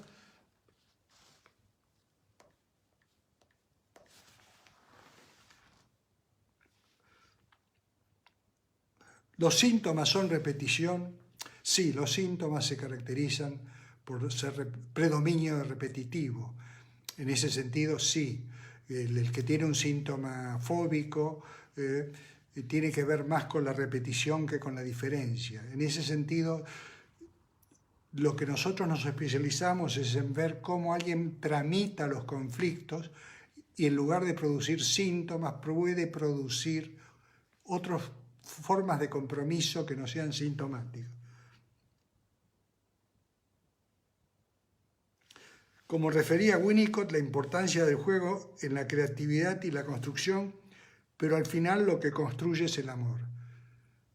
Pero al final lo que construye es eros. Y acá incluyo que cuando yo hablo de eros, lo uso en el concepto más amplio de la última teoría de las pulsiones. Hay 3 teorías de las pulsiones en Freud, ya que estamos hablando de narcisismo. La primera, la oposición a autoconservación, sexualidad. Cuando escribe la Introducción del narcisismo, plantea una nueva oposición entre ideales éticos y estéticos que construidos gracias al narcisismo versus sexualidad. Pero al final pone como pulsiones de vida tanto las pulsiones sexuales como las de autoconservación. Y pone como pulsiones de muerte, tema muy complejo y muy controvertido, y donde distintas corrientes lo pone a Tánatos. Pero Eros, por supuesto, tiene que ver con la diferencia y con la complejidad. Eros busca la complejidad y no la simplicidad. En ese sentido, cuando acá me preguntan lo que construye es el amor, yo diría lo que construye es Eros, que busca la complejidad en los vínculos, la complejidad en las tareas, la complejidad en cuanto a proyectos. Perdón, y acá agrego lo que me faltó. La autoestima, entonces, para Freud tiene que ver con narcisismo y con la historia de narcisización, con los vínculos, con los logros yoicos, de acuerdo al ideal, con los logros, dice, que satisfacen al ideal, y yo agregaría con los proyectos, con los proyectos futuros, y agregaría cuántos de nuestros pacientes, cuántos de nuestros jóvenes, sobre todo en mi país, hoy están deprimidos porque les fallan los proyectos, porque no pueden tener proyectos realizables, porque la realidad externa es tan frustrante que ese señor que aspiraba algún día a vivir con su pareja, hoy tiene que vivir con mamá y papá. Hoy no puede autonomizarse.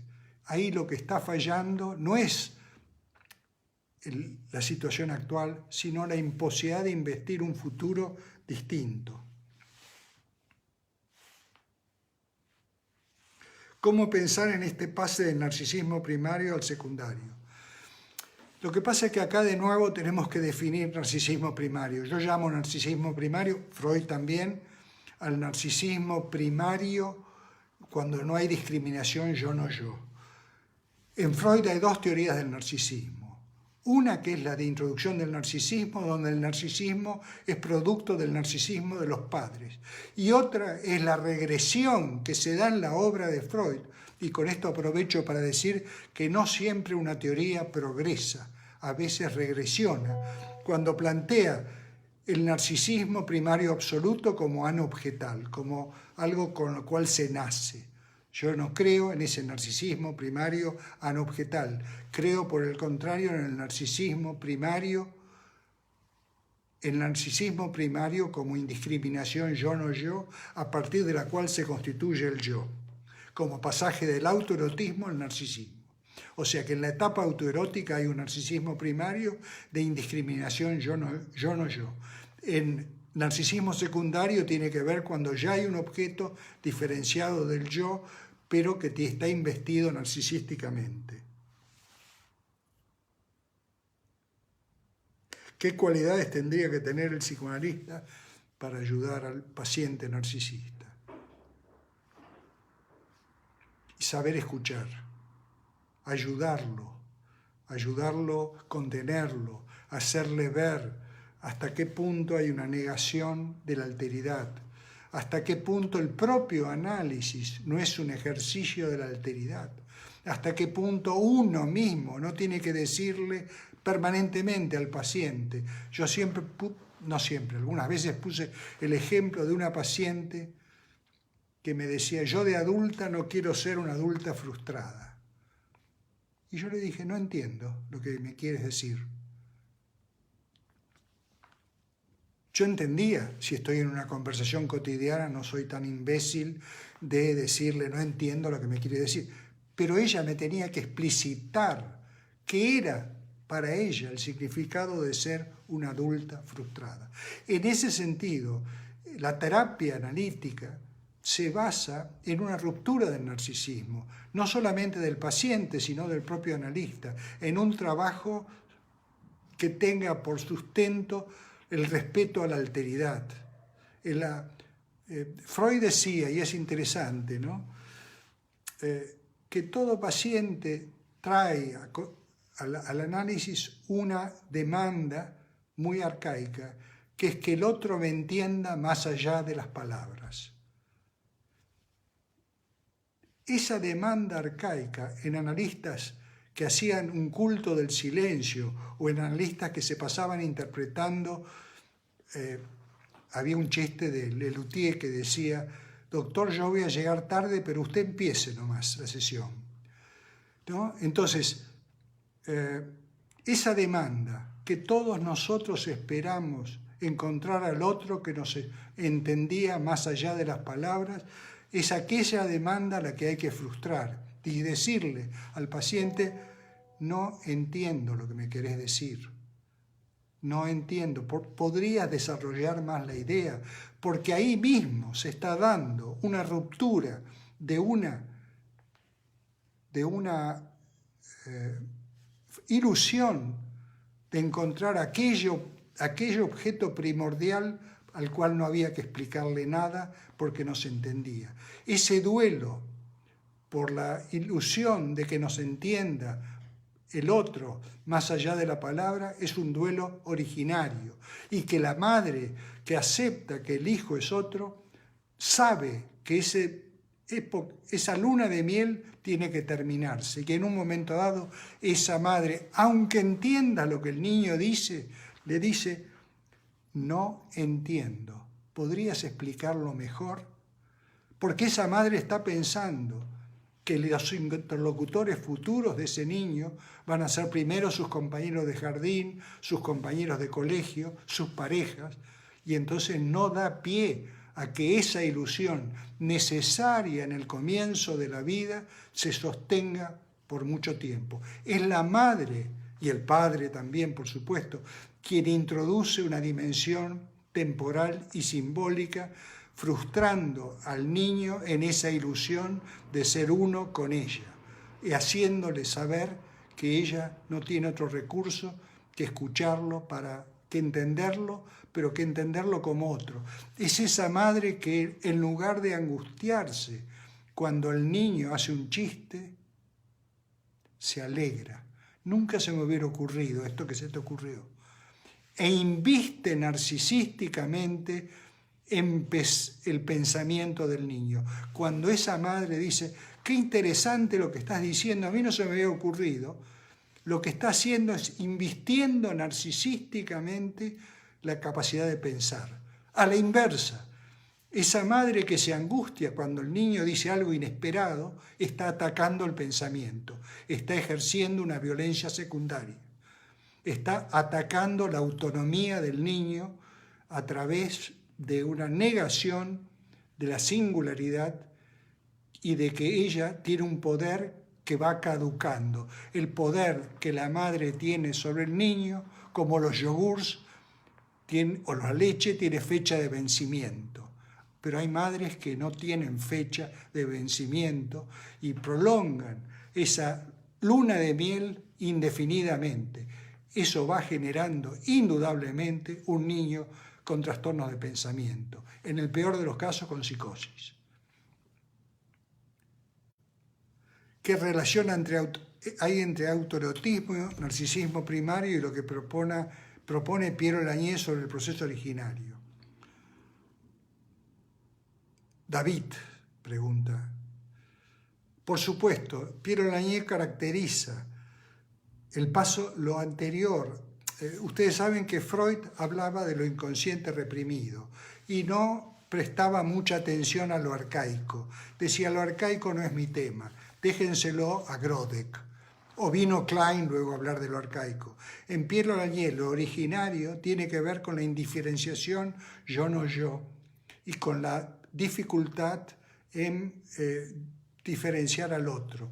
Eso originario tiene que ver con lo que Freud llamaría fase autoerótica, aunque Freud no teorizó sobre la fase autoerótica. Freud tenía una alergia a lo muy arcaico. Él mismo lo dice, usaba el prefijo ur para narcisismo primario, identificación primaria, identificación originaria, pero él se limitaba y decía que tenía un talento particular para contentarse con la superficie psíquica y le dejaba lo profundo a Grodek o a esos analistas. En ese sentido es interesante el debate que hay actualmente entre análisis de superficie y análisis de profundidad. Hay analistas que son como mandan exocet al inconsciente, a lo inconsciente arcaico. Le hablan al paciente en un lenguaje de aquello que nunca fue consciente. Y hay pacientes que partimos de la concepción freudiana de que uno tiene que dar solo el paso que le falta al paciente para que pueda ser consciente o no inconsciente.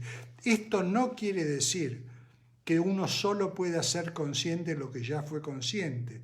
Quiere decir que uno propone simbolizaciones novedosas, pero que hay menos pretensiones de dar cuenta de lo arcaico. Ustedes recuerdan la metáfora de Freud, ¿no? Freud decía, cuando escribe sobre el ello, decía, nuestra tarea como analistas es lograr que haya un poco más de preconsciente y un poco menos de inconsciente que antes. Y daba la metáfora de los holandeses que le habían ganado unos metros al mar. Esa era la vocación prudente de Freud. Él no decía, voy a cruzar el Atlántico. Decía, lograr que haya un poco más de preconsciente que antes y un poco menos de inconsciente que antes. Esto es lo que yo llamo la modestia freudiana, pero también era aquello que caracterizaba el pensamiento de Freud, de que cuando uno va muy a lo profundo, corre el riesgo de sugestionar y no de lo que sería lo propio del análisis, un trabajo compartido.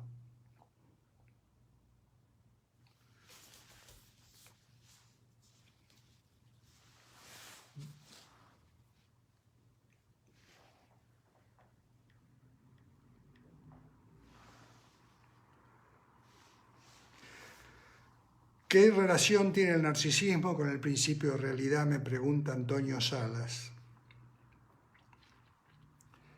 Y sí, el narcisismo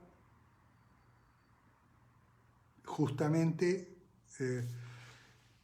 niega en parte el principio de realidad. No lo niega como lo negaría un esquizofrénico, pero lo narcisístico como tal predomina el principio de placer sobre el principio de realidad. Ustedes recuerdan que Freud habla de 3 principios en la vida psíquica: el más allá del principio de placer, el principio de placer, principio de realidad.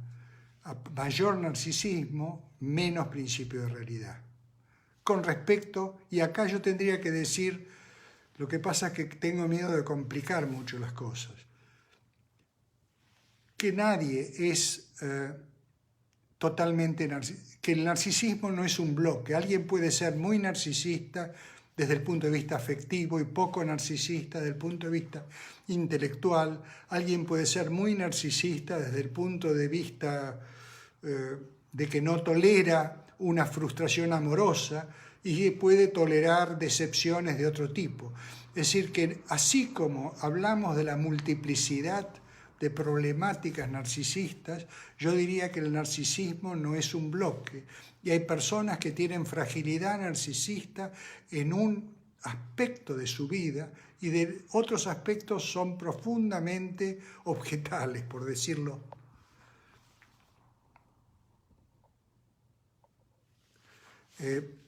María Celina Burgos me pregunta, lo que pasa es que no puedo ver más,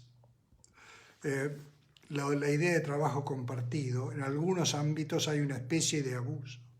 Sí, en algunos ámbitos donde se hace un culto al silencio o a la interpretación prefabricada, no se estimula que el trabajo analítico es un trabajo de una pareja analítica y se estimula la asimetría en lugar de jerarquizar que uno tiende. Winnicott decía, ya que veo que hay algunas, siempre le digo algo al paciente para que no crea que lo sé todo. Esto que parece una trivialidad es muy profundo. Siempre le digo algo al paciente para que no me idealice, para que se dé cuenta de lo limitado que yo soy. Por supuesto que hay pacientes que necesitan un analista más omnipotente. Si yo estoy frente a alguien que está en una situación muy traumática, muy regresiva, muy descompensado, no voy a ponerme a dudar junto a él. La duda es un lujo que nos podemos dar con la mayoría de los pacientes, pero no siempre. A veces hay que proveer alguna certeza. Circulan tan rápido las preguntas que se me escapan. ¿Cuál es la relación entre celos y narcisismo? Y sí, pensemos en cada paciente, ¿no es cierto? Entre celos, entre un celoso es posesivo, un celoso patológico, ¿no? Por supuesto.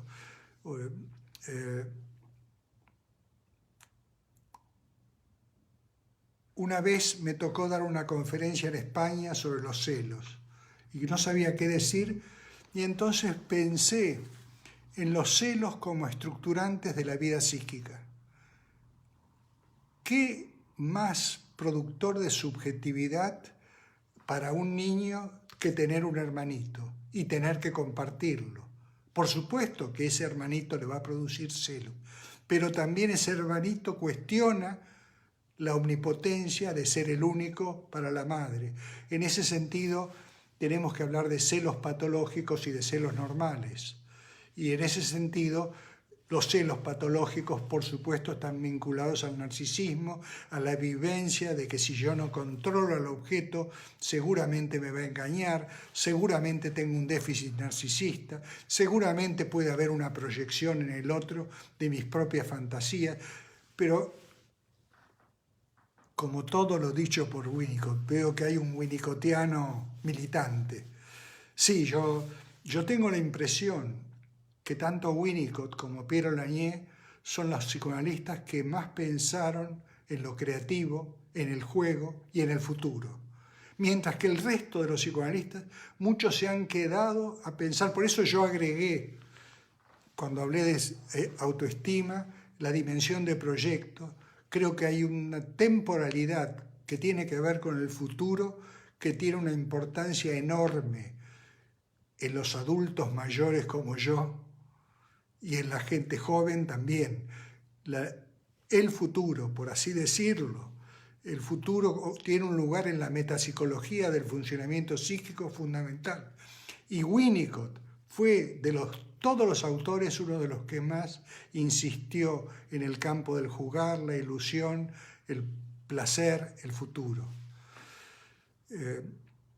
Yo no sé si estamos sobre la hora, teóricamente voy a ver qué me dice mi amigo Arturo.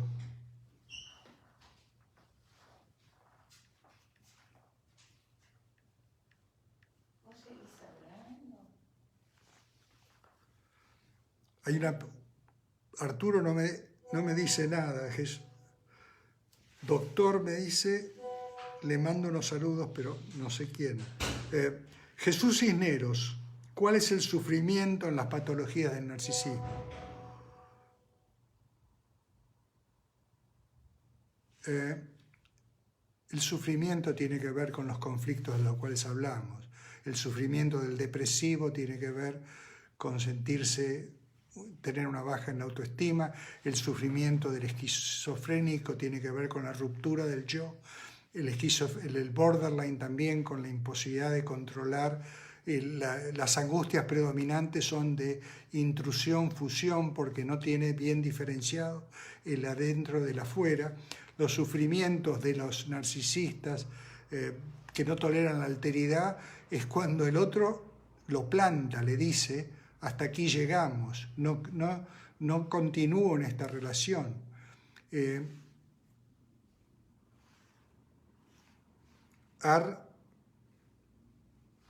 Un segundito.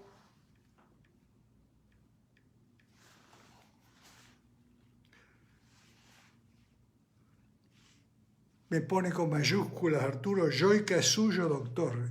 No sé si esto quiere decir que ya terminamos porque son las 10 de la noche. Yo les agradezco la cantidad maravillosa de interés que ustedes pusieron en estas preguntas y en estos cuestionamientos y en estos agradecimientos. Estoy tentado de seguir contestando, pero no quiero... A ver qué me dice Jesús Ramírez. Pero no quiero abusar del tiempo de ustedes, aunque yo, si fuera por mí, seguiría, porque me siento muy estimulado con estas preguntas. ¿Qué relación hay entre narcisismo y depresión? Muchas gracias, gracias. Bueno, gracias por ayudarnos. Esto me halaga y me gratifica. Muchas gracias por ayudarnos a pensar y refrescar la clínica. Si hay algo de lo cual yo me siento gratificado es con aquellas personas que dicen que cuando leen textos míos les sirven para pensar la clínica de todos los días.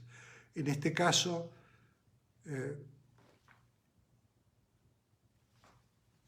Jesús Ramírez me dice que ya es el tiempo y que, bueno, estoy infinitamente agradecido tanto a la gente de Yoica como a todos ustedes y al nivel de participación. Hay gente que me dice que siga. Yo seguiría encantado porque pocas veces me he encontrado con un público tan estimulante y receptivo y con tantas inquietudes, pero estamos ahora sí sobre la hora y quiero respetar los tiempos que tiene Yoica, y les agradezco. Alguien me dice, vuelva Luis, y yo diría que estoy abierto, encantado, y que si Jesús y Arturo lo plantean, estaría encantado de repetir la experiencia tan gratificante con ustedes y que me permite conectarme. Como les dije antes, estuve 8 años en Venezuela, o sea que volver a conectarme con Latinoamérica para mí es una enorme gratificación. Y veo que hay gente de Chile, gente de Venezuela, gente de Colombia. Bueno, muchas gracias a todos y nos vemos pronto.